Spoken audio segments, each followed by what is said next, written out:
২০০৫ সালের ১৪ আগস্ট সকালে হিলিওস Airways flight 522 লারনাকা airport থেকে এথেন্স যাওয়ার প্রস্তুতি নিচ্ছিল। সকাল ৯:০৭ বিমানটি উড্ডয়ন করে। প্লেনে ছিলেন ১১৫ জন যাত্রী ও ৬ জন ক্রু, মোট ১২১ জন। পাইলট ছিলেন German captain Hans Jürgen Martens, যার প্রায় ১৬,৯০০ ঘণ্টার উড্ডয়ন অভিজ্ঞতা ছিল। উড্ডয়নের প্রায় ১৫ মিনিট পর সকাল ৯:১২ বিমানটি ১২,০০০ ফুট উচ্চতায় পৌঁছলে হঠাৎ একটি অ্যালার্ম বাজতে শুরু করে। পাইলটরা প্রথমে ভেবেছিলেন এটি টেক অফ কনফিগারেশন অ্যালার্ম, যা সাধারণত উড্ডয়নের আগেই বাজে। কিন্তু এত উচ্চতায় এই অ্যালার্ম বাজায় তারা বিভ্রান্ত হয়ে পড়েন। কিছুক্ষণের মধ্যেই আরও বিপজ্জনক সংকেত দেখা দেয়। ককপিটে একাধিক অ্যালার্ম একসাথে বাজতে থাকে। যাত্রীরা ধীরে ধীরে অক্সিজেনের ঘাটতি অনুভব করতে শুরু করেন। এরপর স্বয়ংক্রিয়ভাবে অক্সিজেন মাস্ক নেমে আসে। তখন বিমানটি প্রায় ১৮,০০০ ফুট উচ্চতায় ছিল। পাইলটরা বারবার এয়ার ট্রাফিক কন্ট্রোলের সাথে যোগাযোগের চেষ্টা করেন, কিন্তু অল্প সময়ের মধ্যেই সম্পূর্ণ যোগাযোগ বিচ্ছিন্ন হয়ে যায়। এদিকে বিমানটি অটো পাইলটে ধীরে ধীরে আরও উচ্চতায় উঠতে থাকে এবং নির্ধারিত রুটে এগিয়ে যায়।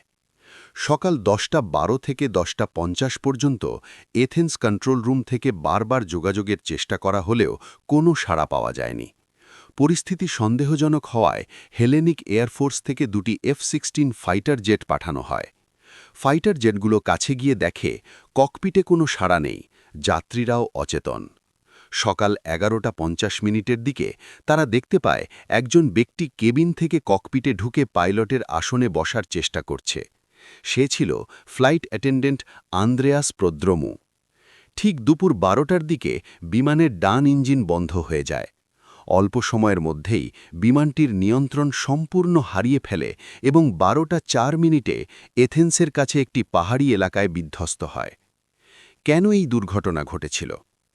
তদন্তে জানা যায় সমস্যার মূল কারণ ছিল কেবিন প্রেশারাইজেশন সিস্টেম। রুটিন সার্ভিসের সময় একটি গুরুত্বপূর্ণ সুইচ অটো থেকে ম্যানুয়াল মোডে রেখে দেওয়া হয়েছিল। ফলে বিমান উপরে ওঠার সাথে সাথে কেবিনে পর্যাপ্ত অক্সিজেন সরবরাহ বন্ধ হয়ে যায়। পাইলটরা অ্যালার্ম শুনলেও সেটির প্রকৃত কারণ বুঝতে পারেননি। ধীরে ধীরে তারা হাইপক্সিয়ায় অচেতন হয়ে পড়েন। ককপিটে অক্সিজেন মাস্ক স্বয়ংক্রিয়ভাবে না নামায় তারা দ্রুত জ্ঞান হারান। যাত্রীরা কিছু সময়ের জন্য অক্সিজেন পেলেও সেটি মাত্র কয়েক মিনিটের জন্য কার্যকর ছিল। শেষ পর্যন্ত সবাই অচেতন হয়ে পড়েন। শুধুমাত্র একজন, flight attendant Andreas, portable oxygen ব্যবহার করে কিছু সময় সচেতন থাকতে পেরেছিলেন।